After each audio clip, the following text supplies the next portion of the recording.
and he's meant to just be the guy that soaks it all, right? He's the sponge. So I like that aspect. Batrider should have a pretty good early game. I was a bit concerned for the laning stage for the Ursa, but they actually have a off lane. I can't tell what's going on. Okay, yeah, okay, so it is the off lane Venomancer. This should be super annoying. I have played this lane recently, and I don't know if you have, Owen, but it is not fun. No, Ursa versus Earthshaker Veno. I mean, this game in general looks like a hard game for the Ursa. I mean, what do you sort of what's your plan this game as the Ursa player? Here's what I've learned from Arteezy, you know, the innate model carry player, is when it's a really hard game for you, you just get a lot of items. That's like the only way to solve problems. So I think he needs to get like basically BKB Abyssal at a decent point in this game. BKB to actually tank through all this magic damage, and then the Abyssal to still close the gap through all these like slows and stuns they have. Yeah, well, we'll see if Khan's going to get the chance to farm those items up.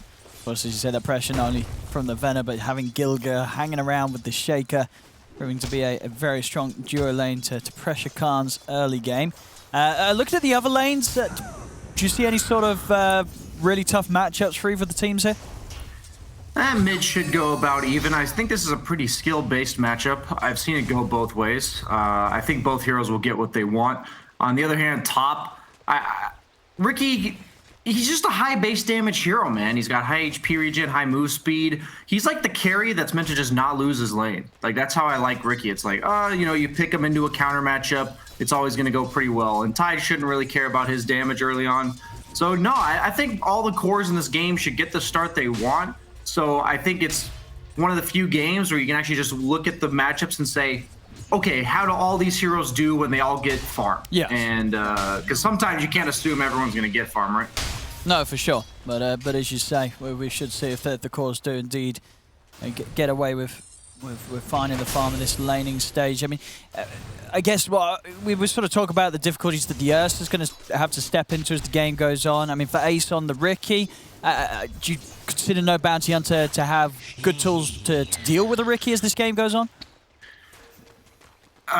They pretty much have to bank on the back of this Rubik. Even stuns like Lasso that are pretty instant but not instant, it is hard to catch Ricky, man. This hero is completely obnoxious. I'm curious if he'll go for the blink after the Battle Fury Ags. I've been seeing a decent amount of that because the Ags gives you the 3-second tricks to the trade, which guarantees your blink afterwards, so it makes it even more elusive of a hero. As we see top, Tofu potentially going to bite the dust here. Yeah, he's going to try and turn the magic missile onto Fervient. Blink chasing him down, Anchor Smash, but the Fairy Fire keeps Tofu alive. Same time, Ace, he's on the verge of finishing off Fervient, jumping in with the tricks of the trade. Just needs one, probably two more hits now with the regen that Fervient has going with that Tango. Ace is hunting to finish him off. He's trying his best to duke through the trees. Anchor Smash comes in, but the Wave of Terror will give vision and allow Ace to jump across, find his target, and get that first blood. Magic Missile back up. You can start to have a bit of a poke onto Blink, and Blink's going to play it safe. Pops the stick charge, TP's out of there. But all in all, first blood for that Ricky. Yeah, I'm surprised he doesn't have the Orb of Venom just yet, but it looks like he kind of intended to sustain through the lane with this full wand, and then he's going back for the Orb of Corrosion. I feel like a lot of these mediocre laning carries, in the sense that Ricky, in the early game, his damage output's pretty lacking. They're all enabled by Orb of Corrosion, man. It just changes the way, like, that Rubik there, he can't play the lane pretty much anymore once Ricky gets that Orb of Corrosion, because all that time he spent chasing him, he's not going to be able to run away again. Yeah, I mean, because Orb of Corrosion is an item, I mean, on these sort of heroes, actually hold that thought, because down in the river, fighting around this 4-minute power rune, Gilga is going to be able to grab him. That's going to allow him to come back in, start a run down Enter Key. As he's off to the high ground with the Firefly, and that should be enough to keep him safe. But yeah, so on heroes on Ricky, Orb of Corrosion pretty much every game. Are there any sort of games where you skip the item? Or is it that good? It's either when you're losing your lane to a point that you don't feel like you can be aggressive, or the other person's given up on the lane so quickly that you kind of just don't need it. Sure. It's pretty much when like, if it's a contested lane at all like this, I would say I'm buying it almost every time. It's just too value. I feel like this item, the Orb of Corrosion addition to the game, proves just how balanced the game is based around the fact that items take slots. Like, the thing that's broken about it is that you get Blightstone and Orb of Venom into one slot. Yeah. Like, that's pretty much what makes it so good. Because so many heroes, they want to go, like, double Wraithband, or, like, they eventually have to sell the Blightstone or the Orb of Venom very early, and they just don't have to anymore, as we see a Rune engagement. Yep, see them try to go for Royal's Fervian. Tofu popping the stick charges, kiting them up as Ace is able to slowly work from Fervian. The magic missile finishes him off. Tofu does still go down, but the trade will be there. And still, there's all this action that the Ace is getting involved in positively. 1-0-1, and continues to have very nice farm on this top lane. I mean, as you see, all three lanes at the moment, the cause of Hellbear Smashers, just that little bit ahead of their counterparts on No Bounty Hunter.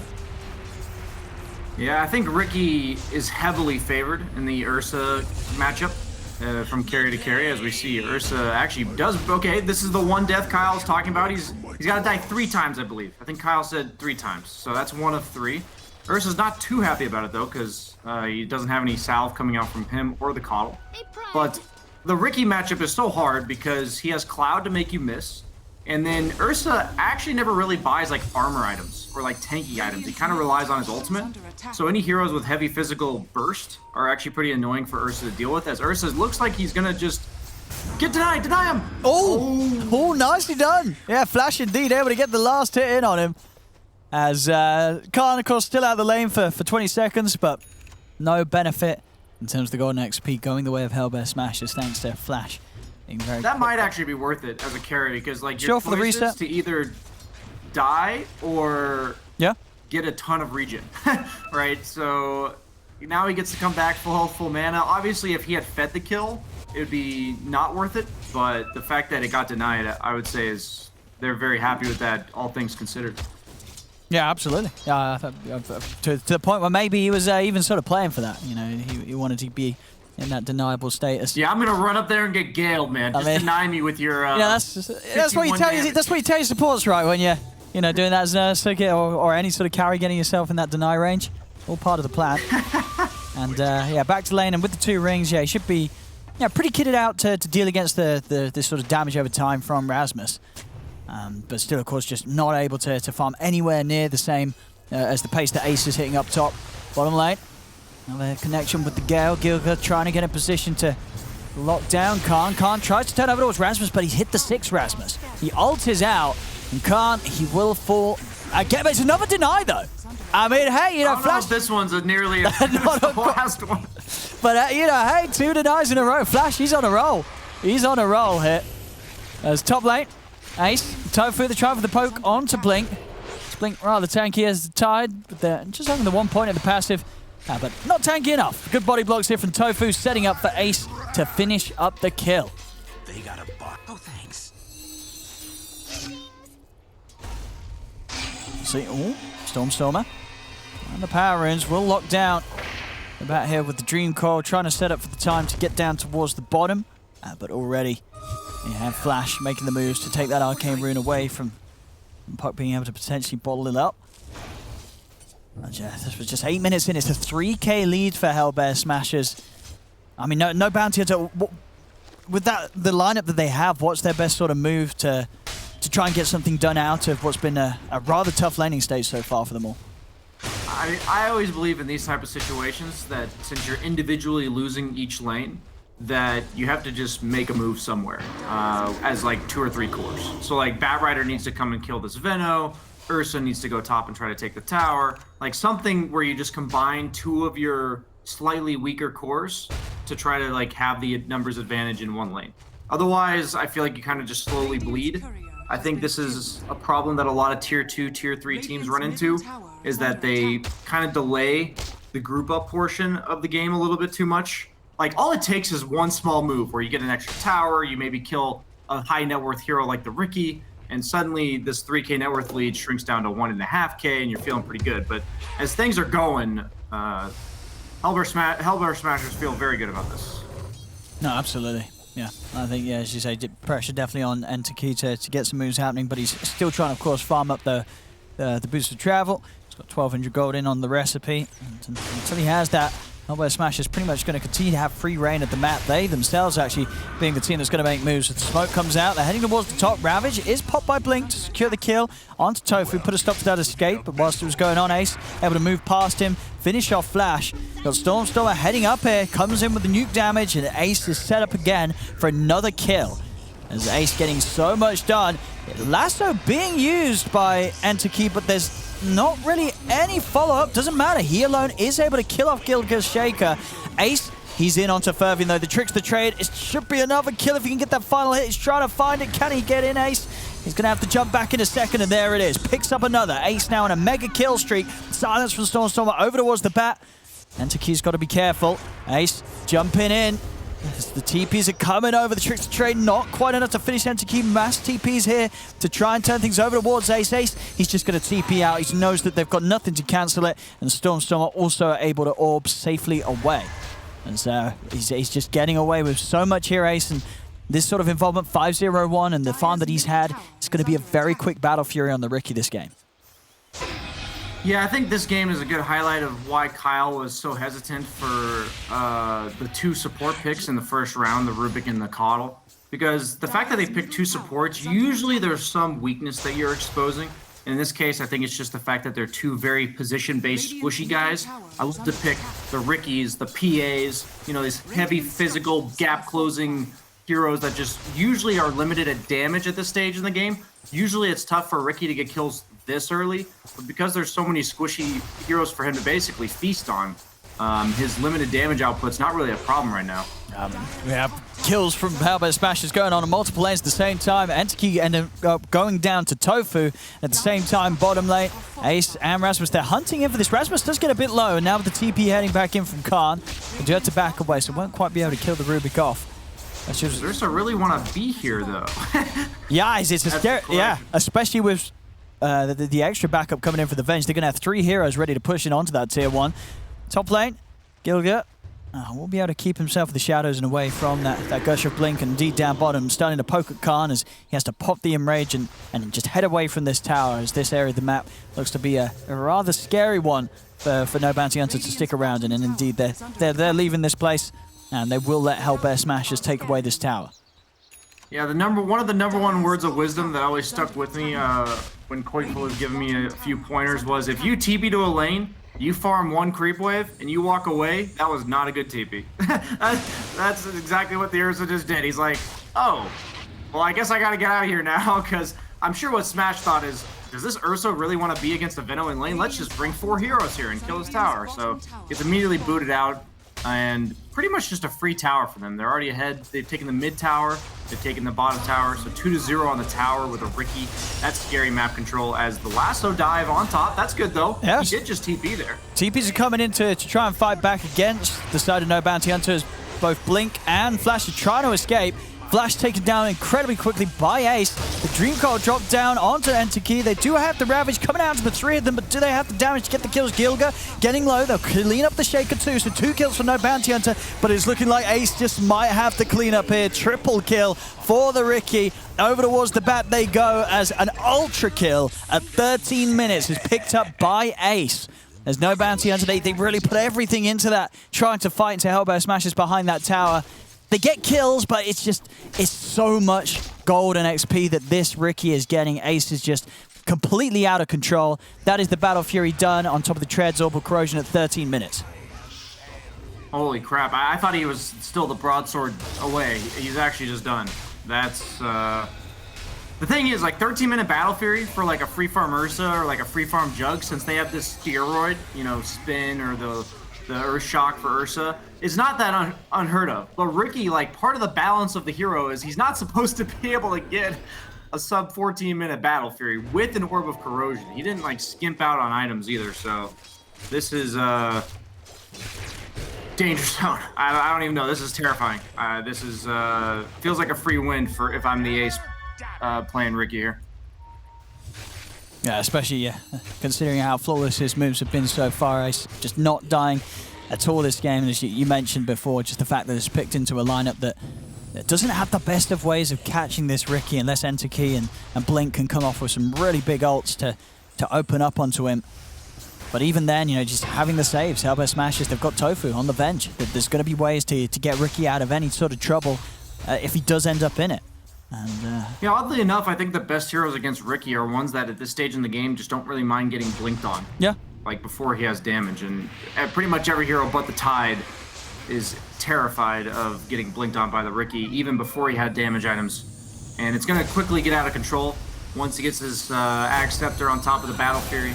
If you guys have not yet witnessed it, I'm sure you'll be one of the people that are typing OS Frog in chat at some point when he gets an Ultra Kill with one Tricks of the Trade, because this is the damage output is insane, because you cleave off of the backstab damage, you're hitting 2 targets at once, you're getting double the, you're basically getting like quintuple the value, you know, when you multiply everything together. Yeah.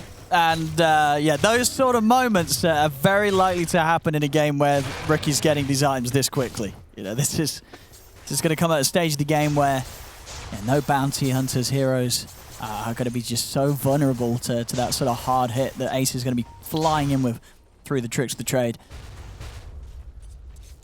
Yeah, it seems like the game plan for Hellbear Smasher is just so simple. They're going to put Rasmus top on the Veno. He's basically just says, I dare you, come at me, bros, as you have to fight through all my wards to get this tower. Ricky's going to farm the safest farm on the map with his Battle Fury. Earthshaker's almost got his Blink Dagger. And basically, they're just farming more of the map than Radiant, as Earthshaker does get lassoed, 200 gold off of his Blink Dagger, so this would be a costly death.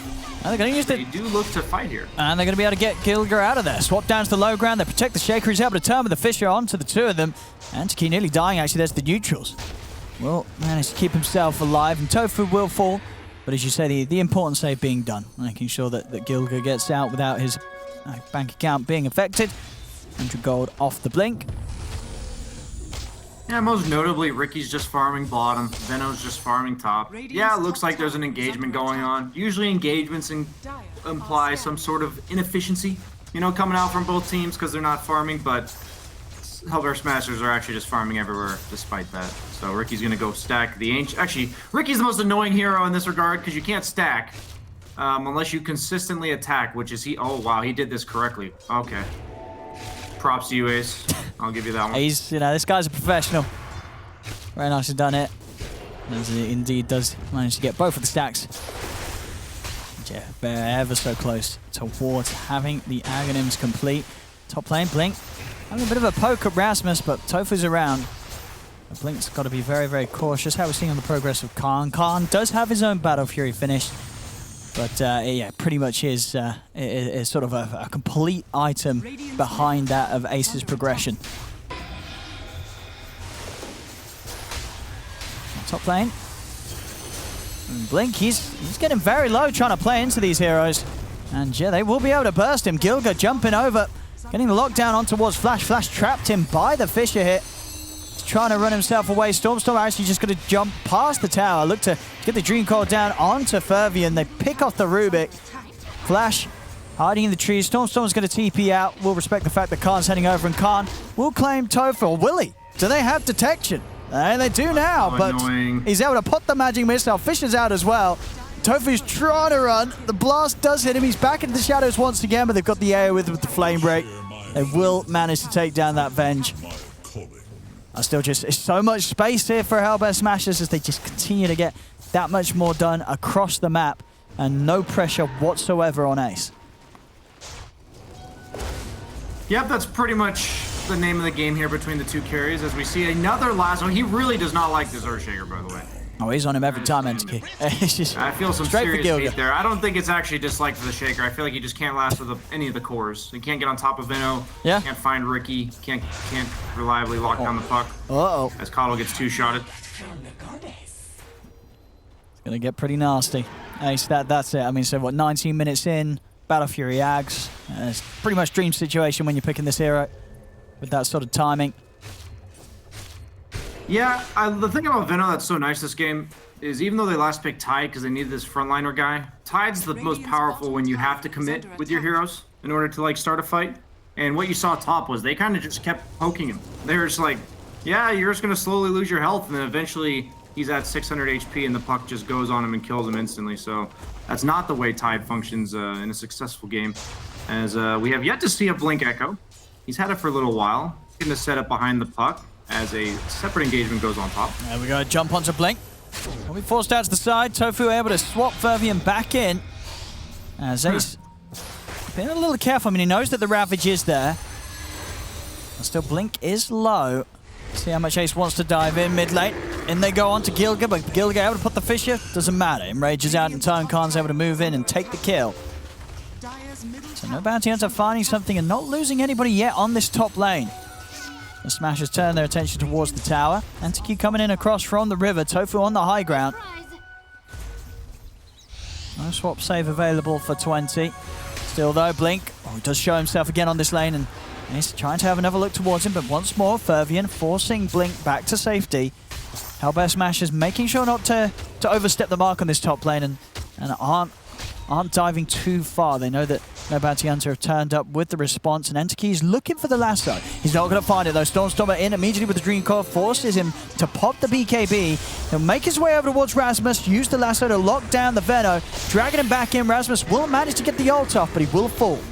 If they get the kill, swap over to the side, Ace jumps back in with the tricks the trade, and now he's looking for Fervian. Fervian, couple of hits being brought down low, but the Ravage from Blink does buy him some time to turn, lift Ace up. Ace still able to continue to push on with the jump back over towards the Rubik, takes him out, double kill for him. The slam comes out from Gilga, catching onto the back lines as they're looking to now turn back over towards Gilga. There'll be a buyback from Fervian, but Ace, he's just cleaning them up one by one. Tricks of the trade in plays. Blink, he's back underneath the tower, but Ace, he finds the attention over towards him as it's an ultra kill for Ace yet again, as they just do not have the means to deal or hold back this Riki, even being caught in the Ravage and the Telekinesis.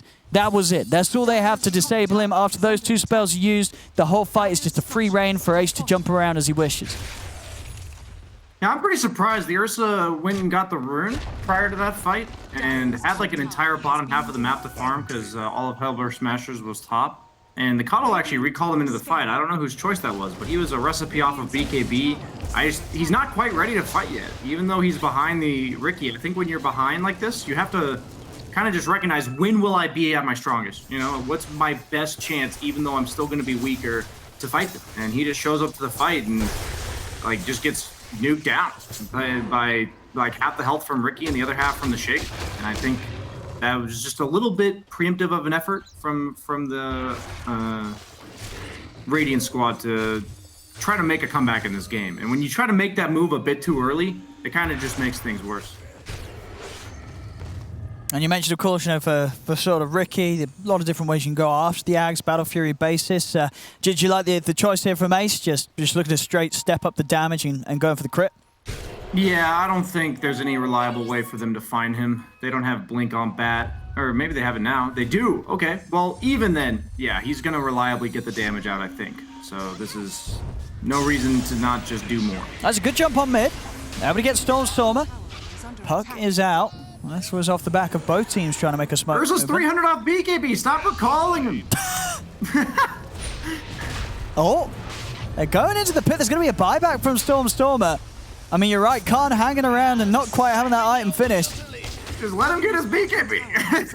I have to imagine he's like calling it or something. Like, get me in the fight. I know this feeling, man, as a carrier. Like, I just want to fight. But I mean, here we go. He's got it now. It's coming. Yeah, so it's on its way. But Blink is getting gone on the side here. He's only going to go down. Yeah, Stormstormer's in with the coil. Doesn't quite catch the tide with the coil, though, so Blink's actually able to still step back. He's fine. Turns, actually, with the opportunity to find the Ravage onto the puck. Force that. Trying to move Khan in, but Gilga just jumps past it all again. The slam on the two of them takes out both Blink and Flash. And it's just another cleanup here from Ace. Ace just jumping target to target. Over towards the Ursa they go. The BKB already being used and coming to an end. Khan will be slowed and finished off here. Ace jumps in. Just kill after kill after kill for this Riki. 17-0-2 for Ace. We saw, of course, a dominant performance from a Miracle on his Slark earlier. We're just seeing another one of those games where just one of the heroes just gets completely out of control as Ace just continues to add to the kills here. And that's going to be the full Daedalus done at 24 minutes. Yeah, Ricky's pretty much in the same category as Phantom Assassin. The heroes aren't meant to have some flash farming start, because once they get 2 or 3 items, they just kill everybody. So the snowball potential of these heroes is absolutely insane, and we're seeing basically a perfect example of this in this game. Yeah. Yeah, just insane timings there, because he's 6 minutes faster than the patch fastest in the Ricky games that we've had from Ace. Having a very, very nice time here in this game 1. He crits for 1,150 during Tricks of the Trade. And he's hitting 2 targets, so potentially doing 2,200 a hit if he were to crit at the same time twice. Yeah, all whilst being in a place where you can't do anything about it. Yeah, he's basically omni-slashing at that point, too. Oh, yikes. You just got to run. But that's pretty hard. As you know, of course, this lineup of Hellbear smashes, pretty much all the 4 of the heroes offering some sort of control to lock you down or keep you in a slowed state. So Ace is easily going to be punching into you multiple times during a Tricks of the Trade. And Ace, he's just up to the high ground. Blink. He's getting low. Ace, he wants to try and finish it, but won't manage to do so. Will be a bit of a disable there from Fervian. Still, they've got to be very careful how they approach the defense. Ace, with that Aegis still for 3.5 minutes, they'll be more than happy to jump in there. There's a DD rune spawning in the river. Bottom lane can't. He's going for the BKB and the TP out, but the swap's there. Oh, swap. Tofu is able to put a stop to Khan's escape. He gets the tower, though. And, you know, Khan, he's going to say job done. Objective complete. There's mid. Oh, blink. He's running. Woo, there we go. Crits coming in. And this tie just gets completely shredded by Ace. Flash, fortunately not for himself, does have a Ghost Scepter. They managed to find the lasso on the Ricky. Does he die? I don't know if he does. And even if he does, he's going to have that second life. He jumps over towards Fervian. They will, or will they get him the once? They're not even going to get him the once. He's able to get out, and he's able to play for another 2-3 minutes with this Aegis, as they couldn't even kill him the once. Yeah, that's just Ricky Dota, man.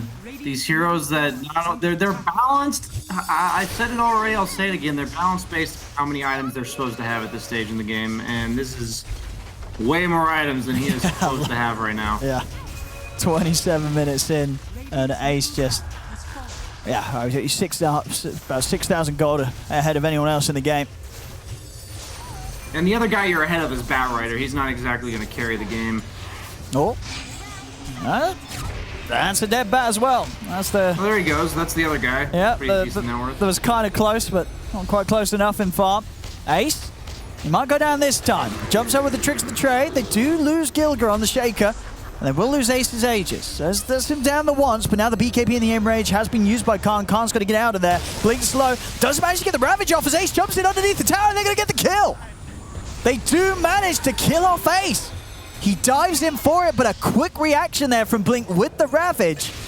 And now with a Fade Bolt, for a team that has been getting smashed for the last 28 minutes by this Ricky, they are able to get some pretty good kills off the back of that defense, as they'll get a tiny bit of breathing room in this game. Yeah, the kill also went to Ursa, so the net worth is going to be well used, and he's working on that Basher. I'd say like 2 or 3 more of those from Ace, and this is a problem. But that's about where I'd leave it at. I was going, yeah. But would you actually say 2 or 3, or do you think it needs to be more, or do you like literally 2 or 3 more deaths as the Ricky, even though you're as far ahead as he is, could still cause troubles for Hellbear Smashers in this game? Yeah, I just think Ricky's main weakness going into the hyper late game is that he can't really end the game. Yeah. So if you manage to feed away a couple times, eventually all the supports have Force Staff, Ghost Scepter, Yules, all the cores have enough damage to actually burst you before you get off your Tricks of the Trade. So it does become a bit harder to carry the game, and that's why I think it takes like 2 or 3 more deaths. Okay. It's going to be a while before it's a problem, but I'm pretty sure that's just, him being 19-0 and really feeling himself going deep into the base. I don't think it'll happen again, but we'll just have to see as Radiant looks to capitalize on this momentum with a 5-man smoke. No Ravage, though. Yeah, how long we got on that still? Yeah, 50 seconds. So just going to be really around the lasso into the telekinesis for that lockdown. And they're like, nope, never mind. Yeah, it's still very hard to make moves. Because pretty much if they don't get that jump on the Riki, Ace is... he's going to at least clean up 2 or 3 of them before they're able to retreat. They've got to find some sort of way of jumping this Riki. And even then, again, as if Tofu's in position, there is that save. 15 seconds to the Ravage, Blink. You've got to get him out of there, but the Dream Core's down. Blink's gone. Dead for 50. Right there. Riki also able to jump in and with the help of Stormer take down Fervian. They do both have buybacks. And Ravage will be back in a second. But back on track to cleaning up a second set of racks here, Hellbear Smashers. They're pushing in. Ace just ready and waiting for someone on No Bounty Hunter to show their face. On to the side, they do catch the bat with the Fisher. Buyback comes out from Fervian.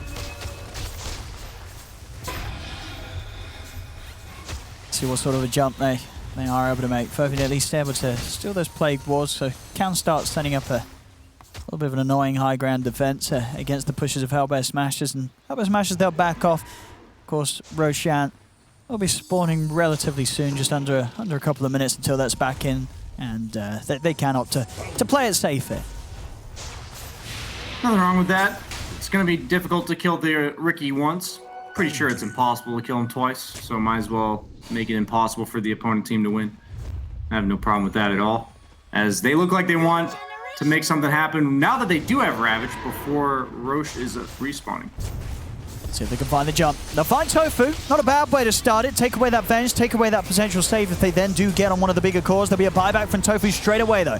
Moving in with the BKB, Entity trying to find his target. Won't manage to do so, though. As now, Hellbear Smashers looking to run straight back towards No Bounty Hunter. Ace looking for the chance to jump in. Has picked up the BKB now. So that Ravage, much less of a threat. And the lasso, the only real thing that can pressure him.